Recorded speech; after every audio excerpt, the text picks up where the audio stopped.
Copper King's Castle, Jerome, Arizona. You're looking at what was once the crown jewel of mining magnate William Andrews Clark's real estate empire. Built in 1898 for a staggering $2.5 million, that's over $80 million in today's money. This 50-room mansion sits perched on the edge of Arizona's most famous ghost town. The 20,000-square-foot Mediterranean-style villa features something you won't believe: the world's first air conditioning system designed specifically for a private residence.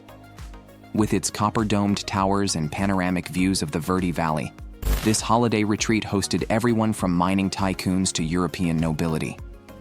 But here's the kicker. After Clark's death in 1925, the mansion stood empty for decades until a failed restoration attempt in the 1980s left it in even worse shape. Today, the crumbling castle serves as a haunting reminder of Jerome's glory days, with original Tiffany windows still catching the desert sun. Gloria Swanson's Hudson Valley Haven. Welcome to Wilderstein, the forgotten summer escape of silent film goddess Gloria Swanson. This stunning 1852 Queen Anne-style mansion, sprawling across 40 acres of Hudson Valley landscape, might look familiar to eagle-eyed movie buffs. It served as a filming location for 3 of Swanson's most famous pictures. But what makes this place truly special is what's hidden inside.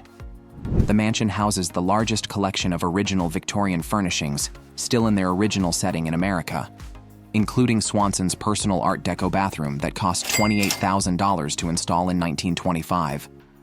That's equivalent to $440,000 today. The real showstopper? A 3-story central rotunda with a stained glass skylight designed by Louis Comfort Tiffany himself.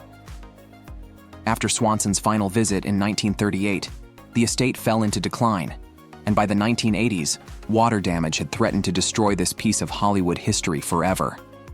The Jazz Age jewel, Newport, Rhode Island, hold onto your hats, because this next spot will blow your mind. Meet The Waves, the forgotten summer cottage, if you can call a 50-room mansion a cottage, of tobacco heiress Doris Duke. Built in 1927 for a cool $3.2 million, $48 million today, this Art Deco masterpiece sits on 10 acres of prime oceanfront real estate.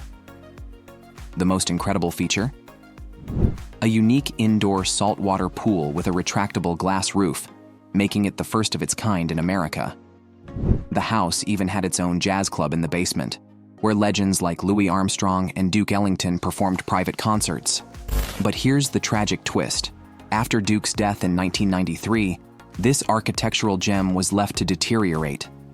Today, the chrome and glass solarium, once filled with exotic orchids from around the world, stands empty, its windows clouded by salt spray. The silver screen sanctuary, Santa Barbara.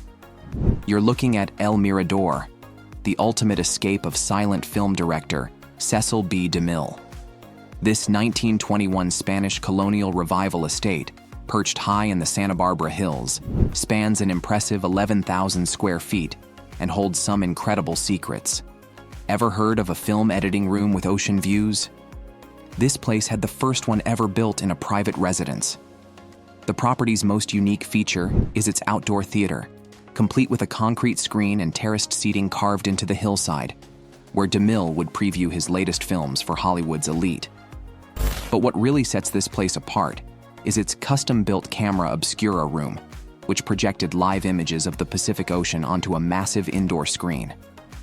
After DeMille's passing in 1959, the estate changed hands several times before being abandoned in the 1980s, leaving its innovative features to slowly crumble. The Cotton King's Mediterranean dream, Palm Beach. Imagine a palace so grand it makes modern luxury homes look modest. That's exactly what you'll find at Il Palmetto, the forgotten holiday estate of cotton baron Sidney Harmon. Built in 1930 during the height of Palm Beach's golden age, this 60,000 square foot Mediterranean revival masterpiece boasted the first private saltwater aquarium in Florida. The most incredible feature? A hidden tunnel system connecting the main house to the beach, supposedly used during Prohibition to smuggle in party supplies for Harmon's legendary gatherings. With 16 bedrooms, 22 bathrooms, and a ballroom that could host 400 guests. This place regularly welcomed celebrities like Clark Gable and Carole Lombard. But after Harmon's mysterious disappearance in 1947, the estate sat abandoned for 3 decades, its marble halls echoing with memories of lavish parties past. The original hand-painted ceiling murals, created by the same artist who decorated the Library of Congress, are still visible through the decay. The Railroad Barons Retreat. Adirondacks, welcome to Pine Needle Point, the forgotten summer compound of railroad tycoon William Seward Webb. This 1885 great camp-style estate sprawls across 15 acres of pristine Adirondack wilderness and includes something you have to see to believe: the first private railroad station ever built in America. The main lodge, constructed entirely without nails using traditional Norwegian techniques, features 35 rooms and 12 massive stone fireplaces. But here's what makes it truly special: a unique system of elevated walkways connecting all buildings, designed to keep guests dry during the region's notorious summer storms. The estate's most fascinating feature? A fully equipped theater with original Thomas Edison electrical fixtures, making it one of the first electrified buildings in upstate New York.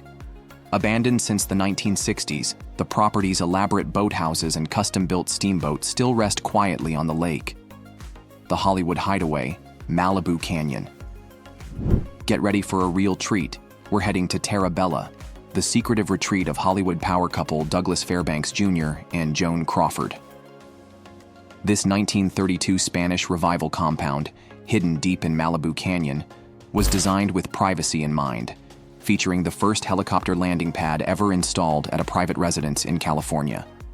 The 8,000-square-foot main house boasts some incredible features, including a professional screening room with original 1930s projection equipment still intact. But what makes this place truly unique is its underground wine cellar, which reportedly could hold over 10,000 bottles and was kept at the perfect temperature by a natural spring. Perhaps the most intriguing feature is the network of secret passages supposedly used by celebrities to avoid the paparazzi. After Crawford sold the property in 1955, it passed through several owners before being abandoned in the late 1990s, its secrets slowly fading into the canyon mist. The Steel Magnate's Island Paradise, Jekyll Island. Are you ready for something truly extraordinary? Welcome to Indian Mound, the forgotten winter estate of steel tycoon William Rockefeller Jr. Built in 1892 as part of the exclusive Jekyll Island Club, this 25-room colonial revival mansion represented the pinnacle of Gilded Age luxury. The property's most remarkable feature? The world's first private indoor tennis court with a retractable glass roof, powered by an innovative steam engine system. But that's not all. The estate included a private dock with a custom-built 100-foot yacht and the first residential greenhouse in Georgia to successfully grow tropical fruits year-round.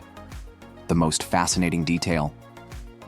A private telephone line connecting directly to the New York Stock Exchange, installed in 1917 for a staggering $50,000, $1.1 million today.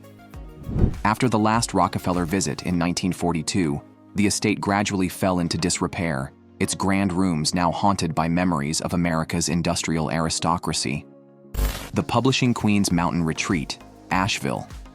Let me introduce you to Cloud Cap, the spectacular summer home of publishing mogul Julia Ward Cameron. Constructed in 1918 at an elevation of 4,500 feet, this 18,000-square-foot arts and crafts masterpiece offers something truly unique: the highest private residence east of the Mississippi at the time of its construction. The estate features the first residential elevator in North Carolina and an innovative central vacuum system that was decades ahead of its time. But here's what makes it really special: a dedicated typography room where Cameron would review manuscripts while overlooking the Blue Ridge Mountains. The property's crown jewel? A rooftop observatory with a custom-made telescope that cost $15,000 in 1920, $200,000 today. Abandoned after Cameron's death in 1951, the estate's elaborate wooden terraces and distinctive copper gutters have slowly surrendered to the mountain weather. The oil baron's desert oasis, Palm Springs. For our final stop, you won't believe what we've saved for last. Welcome to Mirage Point, the extraordinary winter residence of oil magnate Howard Doheny. Built in 1935 during Palm Springs' golden age, this 12,000-square-foot modernist marvel was decades ahead of its time. The property's most innovative feature?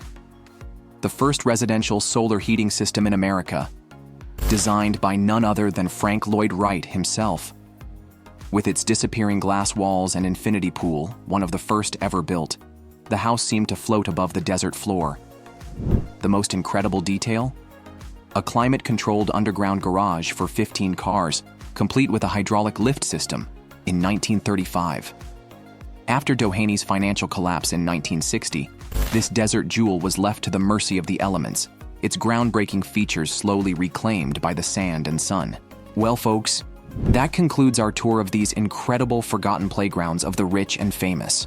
Pretty mind-blowing, right? Each of these abandoned estates tells a unique story of ambition, innovation, and the fleeting nature of fortune. If you enjoyed this glimpse into luxury's past, don't forget to like, subscribe, and hit that notification bell for more fascinating explorations of hidden historical gems.